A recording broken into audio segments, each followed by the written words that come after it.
জিকে ষ্টাডি চেণ্টাৰলৈ আপোনালোক সকলোকে স্বাগতম জনাইছোঁ। আজি আলোচনা কৰিবলৈ লোৱা হৈছে মহাপুৰুষ শ্ৰী শ্ৰী মাধৱদেৱৰ বিষয়ে। মাধৱদেৱৰ জন্ম হৈছিল 1489 খ্ৰীষ্টাব্দত জেঠ মাহৰ কৃষ্ণা প্ৰতিপদ তিথিত উত্তৰ লখিমপুৰৰ নাৰায়ণপুৰৰ ওচৰৰ লেটেকু পুখুৰীত। কাছিকটা নৈৰ পাৰৰ হৰিশিঙা বৰাৰ ঘৰত জন্মগ্ৰহণ কৰা মাধৱদেৱৰ পিতৃৰ নাম আছিল গোবিন্দগিৰি আৰু মাতৃ মনোৰমা।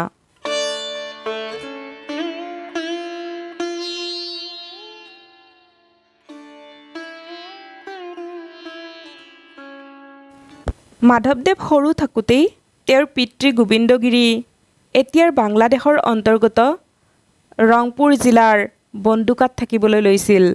সেই সময়তে মাধৱদেৱে ৰাজেন্দ্ৰ অধ্যাপক নামৰ পণ্ডিত এজনৰ টোলত নাম লগায় আৰু কম সময়তে সুশিক্ষিত হৈ উঠে।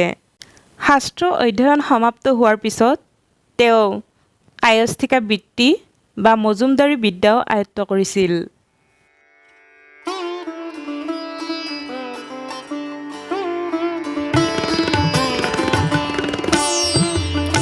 পিতৃৰ মৃত্যুৰ পিছত মাধৱদেৱে বন্দুকা এৰি মাজুলীত থকা ভনীজোৱায়েকৰ ঘৰ পায়। তাতেই দেৱী পূজা সন্দৰ্ভত বৈনায়েক ৰামদাসৰ যোগেদি ধোৱাহাটত থকা শংকৰদেৱৰ লগত সাক্ষাৎ হয়। শংকৰদেৱৰ সৈতে এই সাক্ষাৎ মাধৱদেৱৰ জীৱনৰ এটা গতি সলনিৰ ক্ষণ আছিল। 1522 খ্ৰীষ্টাব্দত বলিৰ চাক বিষয় লৈ হোৱা এই সাক্ষাতত শাক্ত মাধৱদেৱ বৈষ্ণৱ শংকৰদেৱৰ সৈতে তুমুল তৰ্কযুদ্ধত লিপ্ত হ'বলগীয়া হয়। অৱশেষত মাধৱদেৱে তৰ্কত পৰাজয় বৰণ কৰে আৰু শাক্ত ধৰ্ম এৰি একান্ত বিষ্ণুভক্ত হৈ পৰে। তাৰ পাছতে মাধৱদেৱে শংকৰদেৱৰ অভয় চৰণত শৰণ গ্ৰহণ কৰে আৰু শংকৰদেৱৰ প্ৰিয় শিষ্য হৈ পৰে।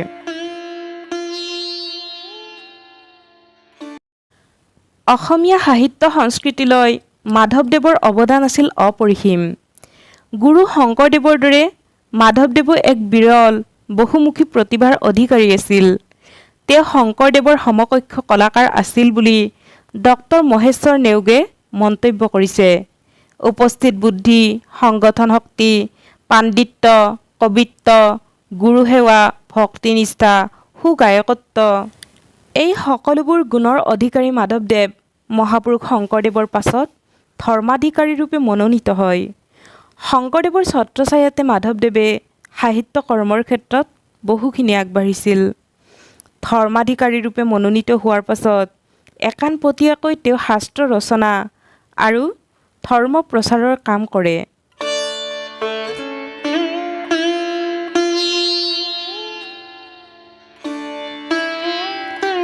ৰচনাৰীতি বা ৰূপ অনুসৰি মাধৱদেৱৰ ৰচনাৰাজিক 4টা ভাগত ভগাব পাৰি।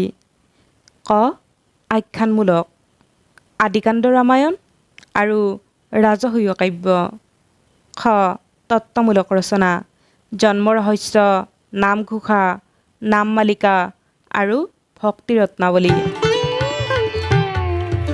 মাধৱদেৱৰ ৰচিত নাটসমূহ হ'ল অৰ্জুন ভঞ্জন বা দধিমথন, চোৰধৰা, পিম্পৰা গুচোৱা, ভূমি লেটোৱা আৰু ভোজন বিহাৰ।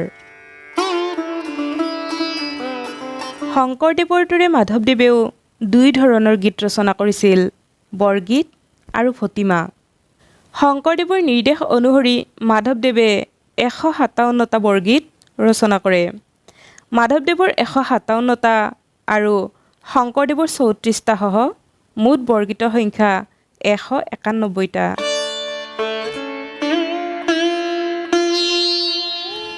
মাধৱ কন্দলীৰ দ্বাৰা অনুদিত ৰামায়ণৰ আদিকাণ্ডটো বিচাৰি নোপোৱা হেতু শংকৰদেৱৰ নিৰ্দেশ অনুসৰি মাধৱদেৱে ৰামায়ণৰ আদিকাণ্ডটো অনুবাদ কৰে। ৰাজসূয় কাব্য মাধৱদেৱৰ কবিত্বৰ উজ্জ্বল নিদৰ্শন। ই শ্ৰীমদ্ভাগৱত পুৰাণৰ অন্তৰ্গত 10ম স্কন্ধৰ 70ৰ পৰা 75 অধ্যায়ৰ বিষয়বস্তুৰ আধাৰত ৰচিত। জন্ম ৰহস্য মাধৱদেৱৰ এখনি তত্ত্বমূলক ৰচনা। চিলাৰায়ৰ পত্নী ভুৱনেশ্বৰীৰ অনুৰোধত মাধৱদেৱে এই গ্ৰন্থখন ৰচনা কৰিছিল। সৃষ্টি আৰু প্ৰলয়ৰ বৰ্ণনে এই পুথিখনিত প্ৰাধান্য লাভ কৰিছে। নৱবৈষ্ণৱ পৰম্পৰাত স্থান লাভ কৰা 4 পুথিৰ ভিতৰত ভক্তি ৰত্নাৱলীও এখন।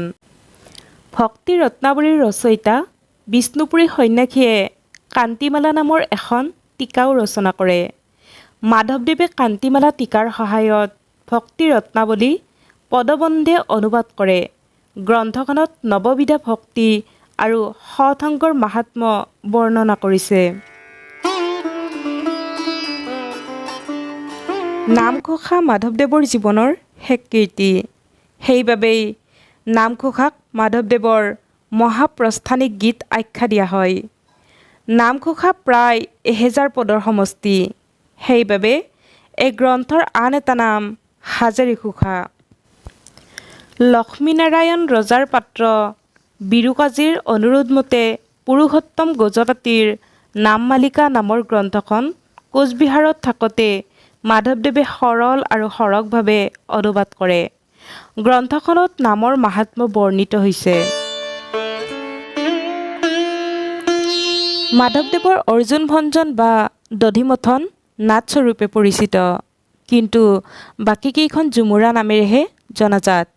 মাধৱদেৱৰ অৰ্জুন ভঞ্জনৰ বাহিৰে বাকীকেইখনত পৰিপূৰ্ণ ঘটনাৰ চিত্ৰণ পোৱা নাযায়, পৰিস্থিতি বিশেষৰে বৰ্ণনা পোৱা যায়। নামঘোষাৰ দৰে মাধৱদেৱৰ বৰগীতসমূহ ভক্তপ্ৰাণৰ মৰ্মস্পৰ্শী প্ৰকাশ। মাধৱদেৱৰ বৰগীতত পৰমাৰ্থিক বিষয়ে স্থান পাইছে যদিও দাস্য আৰু বাৎসল্যভাৱেই বিশেষভাৱে গুৰুত্ব লাভ কৰিছে। শংকৰদেৱে 3 বিধ ভতিমা ৰচনা কৰিছিল: নাটকীয় ভতিমা, দেৱ ভতিমা আৰু ৰাজ ভতিমা। তাৰ লগতে মাধৱদেৱে আৰু এটা শ্ৰেণী যোগ দিয়ে। এই শ্ৰেণীটোৰ নামেই গুৰু ভতিমা। এই ভতিমাটিত গুৰু শংকৰদেৱৰ বন্দনা বৰ্ণিত হৈছে বাবে ভতিমাটিক গুৰু ভতিমা আখ্যা দিয়া হৈছে।